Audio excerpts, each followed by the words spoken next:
Welcome, everybody, to the Snapped podcast. My name is Tyler Kluver, and let's consider this a personal audio journal of mine. A lot of rambling, a lot of random stuff, anything relevant in my personal life that has to do with health, fitness, diet, business, being an entrepreneur, and simply trying to unlock the avenues of personal growth that help me find the most happy, fulfilling, and free life that I can live. I hope that you guys can take something away from the show and maybe find some entertainment in it as well. Thank you so much for listening, and let's get to it.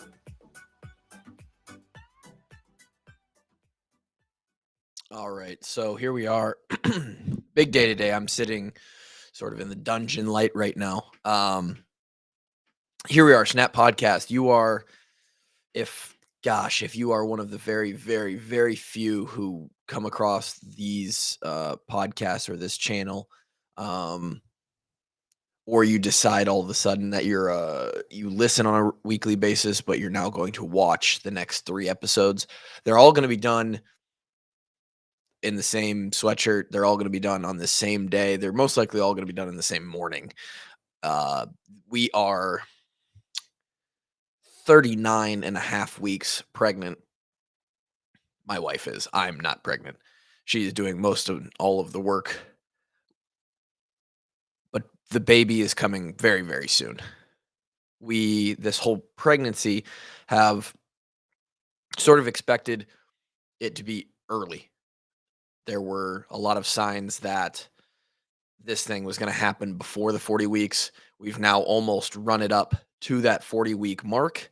And for those that know uh, anything about the weekly checkup process, the 39-week appointment, we'll have a membrane sweep, which is a simple little maneuver to sort of begin that process, help it along manually.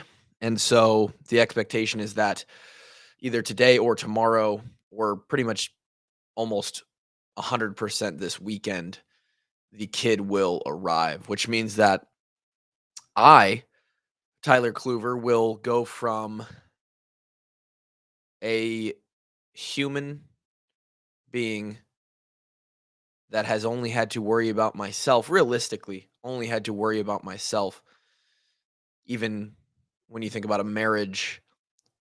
If it's two people who are generally, have their shit together, you don't really have to worry about your spouse working their way through their day, right? If you were to go somewhere on a trip, a solo vacation, or you for some reason were split apart, they would be able to take care of themselves, figure it out, work through the day, entertain themselves, feed themselves, survive. They are also an adult human. And well, been alive for 28 years, but for probably 18 of those years, since you're probably 10 years old in the middle of elementary school, you kind of get to that general human point where if you had to fend for yourself, you could probably do it. At 10, it's probably, you know, you your odds of thriving probably aren't quite as great as they are at 28, but nonetheless, the point of that is this weekend, in the next 7 days, no doubt, that all changes, and I no longer have a solo, just me to worry about. It's going to be another human. And while it will be a group effort between the tribe, as they say, it takes a village to raise a child. And I do believe that. And we're super blessed to have a pretty damn good village around us. Um, this is obviously a huge moment for anybody. If you're a dad or a mom out there, you already know what this is like. You probably remember the same sort of feelings and thoughts going into having your first child that I am sort of having right now. And it's a very interesting spot to be, especially when you're in a holding pattern, a waiting pattern, and you don't really you can be as prepared as you want. Every single person says this. I thought I was ready, I thought I was prepared, and I was not even close. right? And so being on the other side of that, being the person who we've done everything.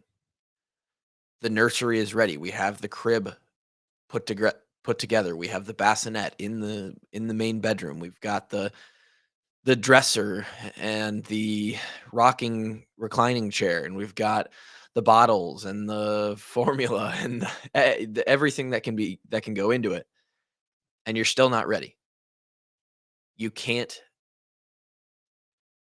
you cannot simulate or be 100% prepared for it until you're in it. And it's almost in that sense, it almost reminds me of uh, my playing days at Iowa. You look back on one of the really special moments that you get to experience as a player, really at any, big time college football team. And that is, as when the team enters the field, they come out of the tunnel. It's like one of the more traditional things in college football is the team comes out of the locker room, and most teams have some sort of entrance routine. There's some sort of music that is played, the band is there, they run out of a tunnel, they run down a hill, they've got some sort of ritual. And when I first got to Iowa, that was it's the swarm at Iowa. Everybody holds hands, runs out real slow like a swarm of bees. And it's a thing that you look up to those guys you dream of as a kid. You literally practice the swarm in your first fall training camp, but until you get to that first game day, excuse me with the yawn. Until you get to that first game day and there's actually 70,000 people in the stands and the real music is going and there's a real opponent across the sideline and it's real. Everything it counts.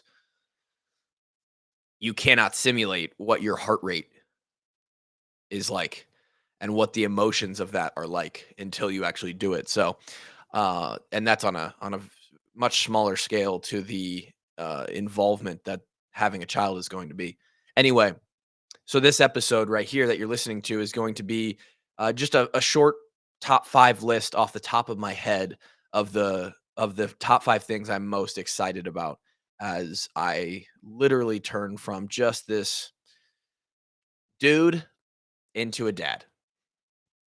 Uh, and as I said, because of this, and because the next couple weeks are the whirlwind of entering fatherhood and a whole bunch of shit, quite literally and figuratively, that you have to figure out and worry about, I am going to record 3 episodes, a record 3 episodes of Snap today on this day. You will not get them all on December 14th, Wednesday, December 14th.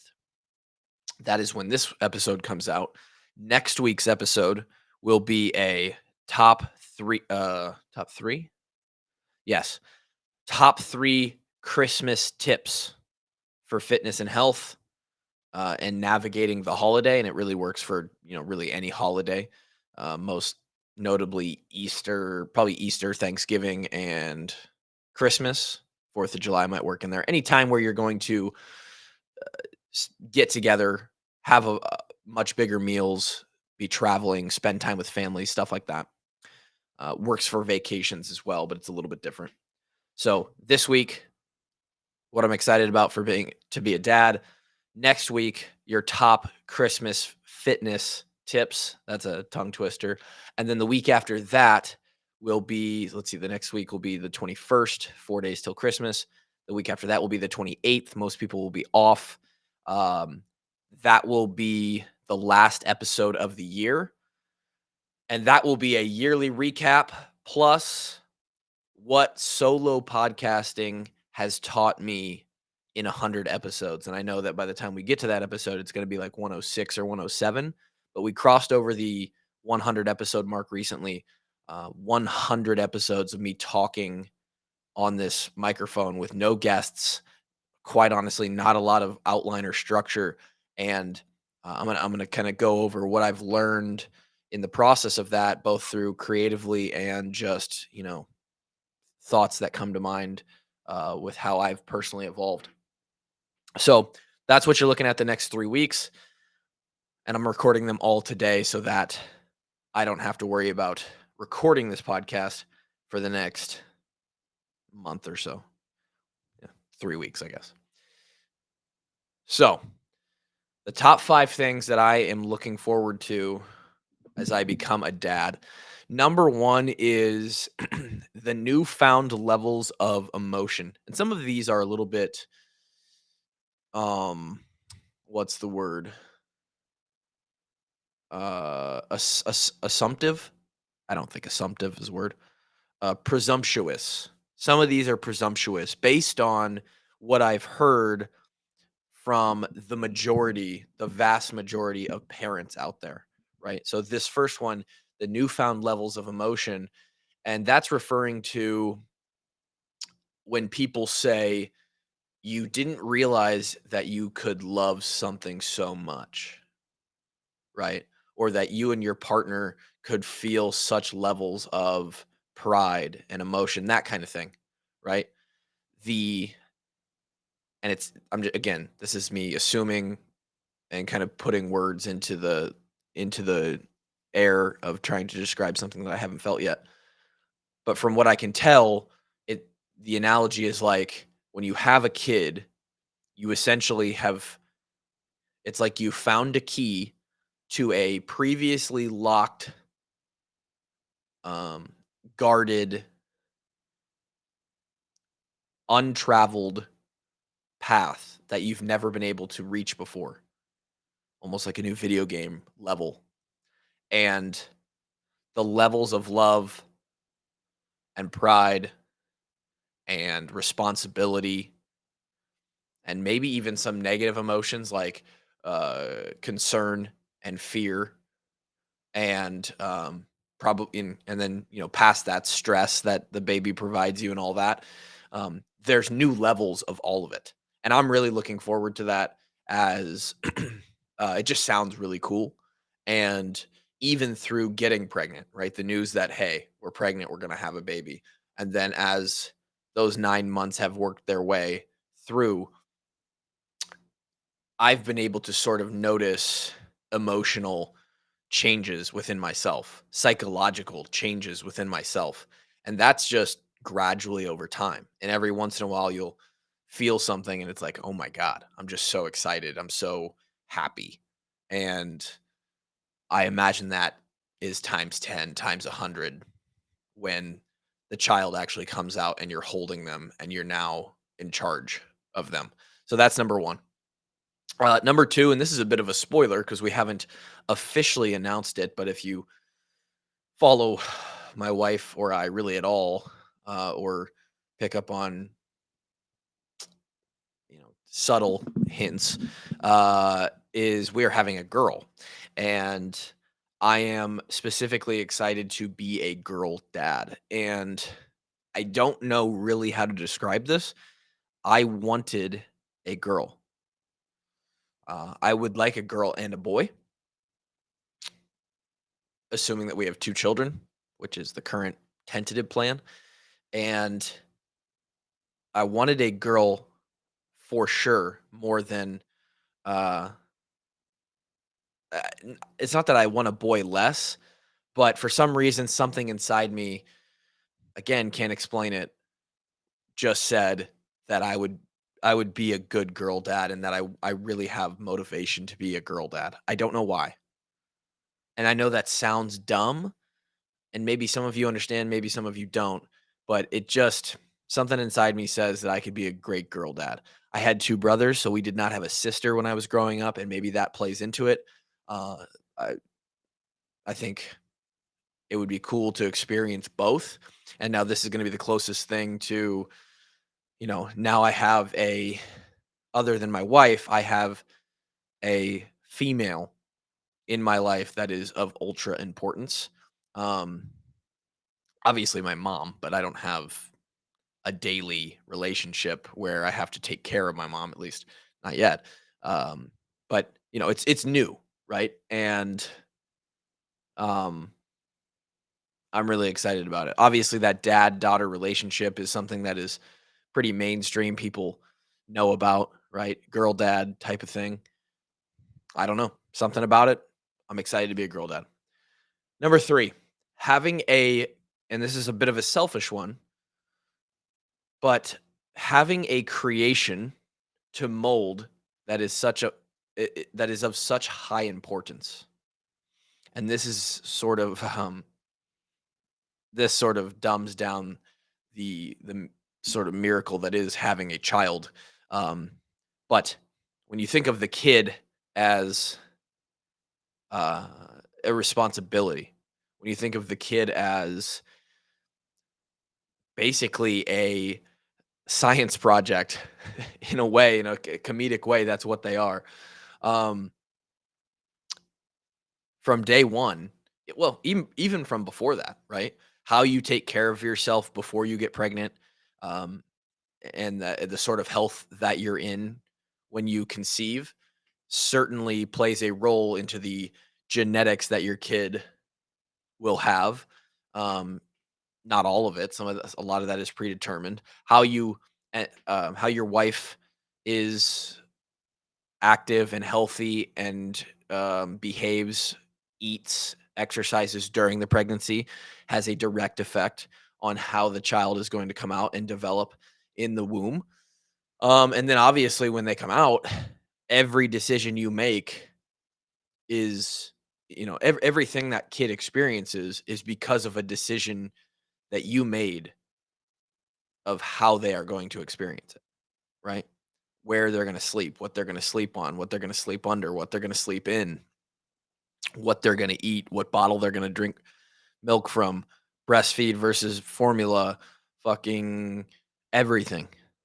When they take their naps, how often you calm them down when they're crying or let them cry it out. Like so many decisions, right?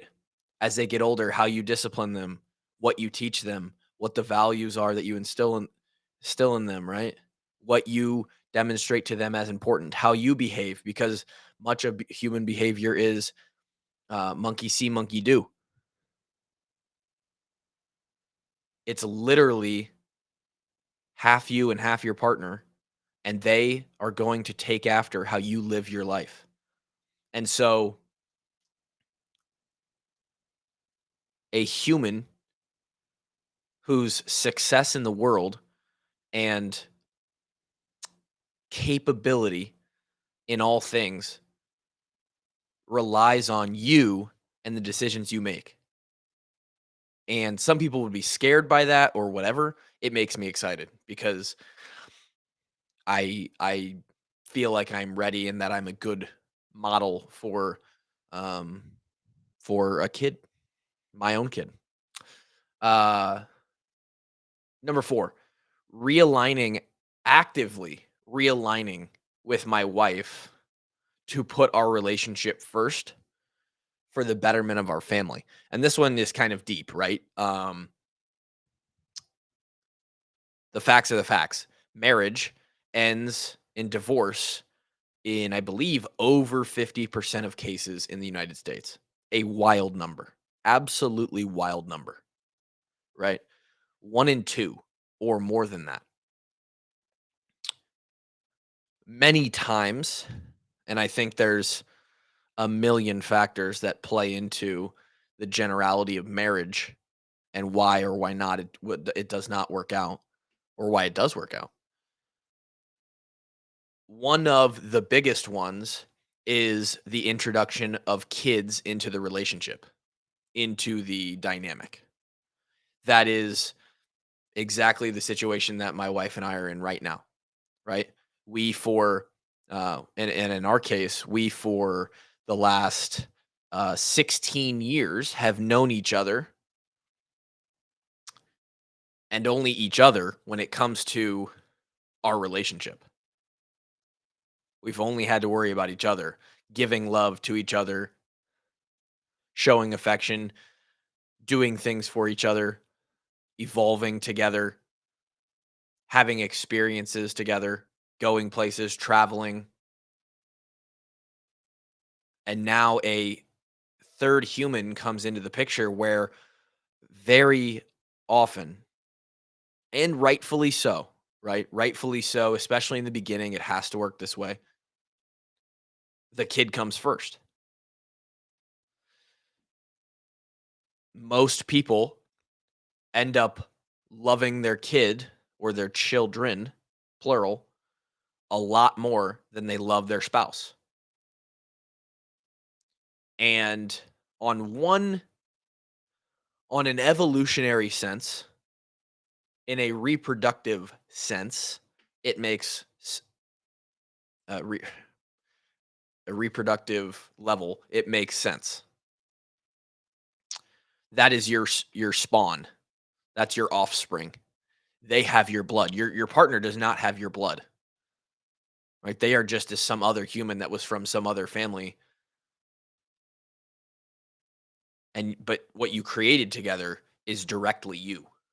And so you feel this sense of care more than them. But the construct of the relationship, the marriage that you have created and we sort of have created as man, where you sign a paper and now you're legally married in this system that we've made up.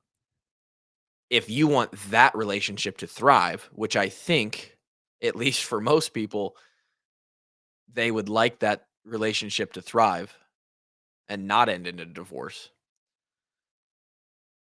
you have to, at some point, once you figure out how to keep your kid alive after the first couple months, you have to realign and put your kids second to the relationship.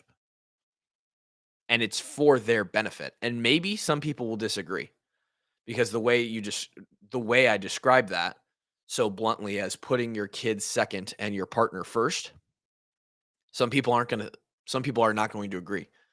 But it is, in my opinion, the only way to guarantee that. I mean, you still aren't going to guarantee it, is the thing, because kids are hard on a marriage, and that's just facts, truth from what everybody that's ever been a parent says. But if you let the kids come first, parents start to try and win over their kids more than their spouse, creates resentment. You spend more time with the kids. The kids have activities. You're driving around. You never hang out with your spouse anymore. You never talk. You don't communicate. You never go on dates. You just become roommates who are raising humans. So if you don't foster that relationship, that is what I believe to be a huge factor in the eventual path to splitting up once the kid, once, and then this is the thing, like, okay, once the kids are out of school, once you feel like you've done your job with the kids and they're off on their own, now we can split up because you completely fell apart from each other.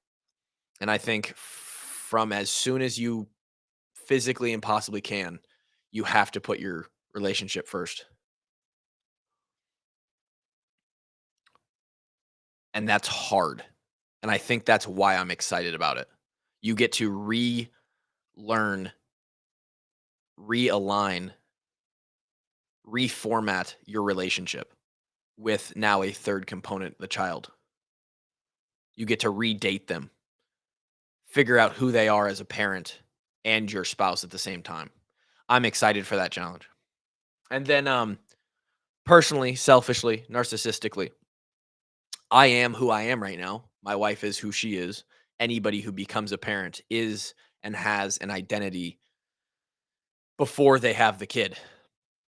And very similar to the last point of losing yourself in the marriage, losing your relationship, a lot of people can lose themselves. Again, putting those kids first too much, too often chips away at your own personal identity where you just become your kid's dad or your kid's mom. There isn't any other substance to you, right? You stop doing your hobbies, you stop hanging out with friends, you stop doing things you like, you stop going to places you like to eat, you stop seeing family as much. For me, I have what I do to make money, podcasting, running, and owning the Washed Up Walk Ons sports media company, I guess what you would call it. the fitness side of things, having clients, running challenges.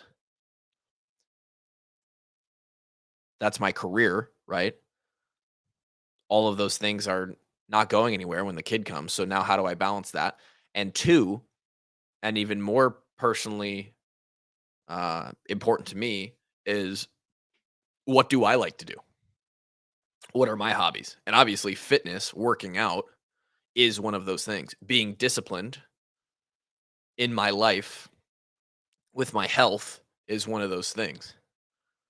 And as a coach, I work with almost every client I have as a parent, and I know the strain that children put on your health and fitness. It is a thing in 99% of people. Well, it's a thing in 100% of people, but 99% let it affect them greatly. And so the idea that it's going to be hard to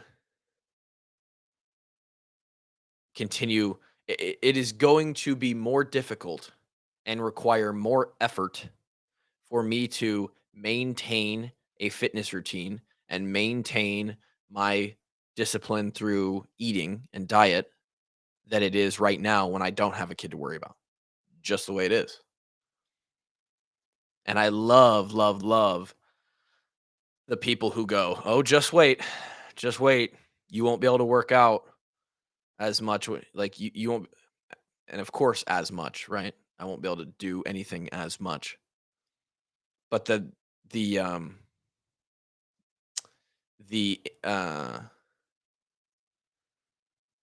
I'm so bad at thinking of words. I'd be way better at podcasting if the insinuation is that having a true maximized potential in your health and fitness is not possible. Being at a level of great health and fitness and muscle and physique is not really possible when you're an adult.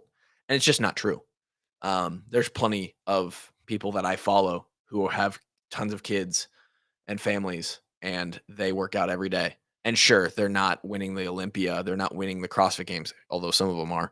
Um, and they find a way. They've structured their life and their family just fine to where they can prioritize health and family and fitness.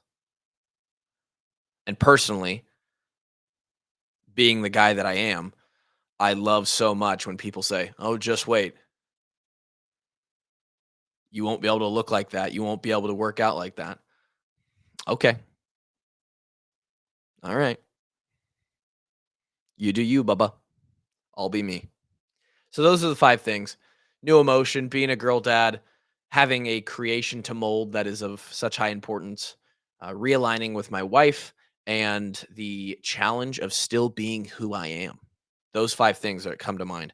Longer podcast than I really wanted it to be because I don't have this amount of time today, and I'm recording 3 of these. But hopefully that resonated somehow. I'm sure you can tell the excitement that I have in my voice as I record this. It is an extremely exciting time.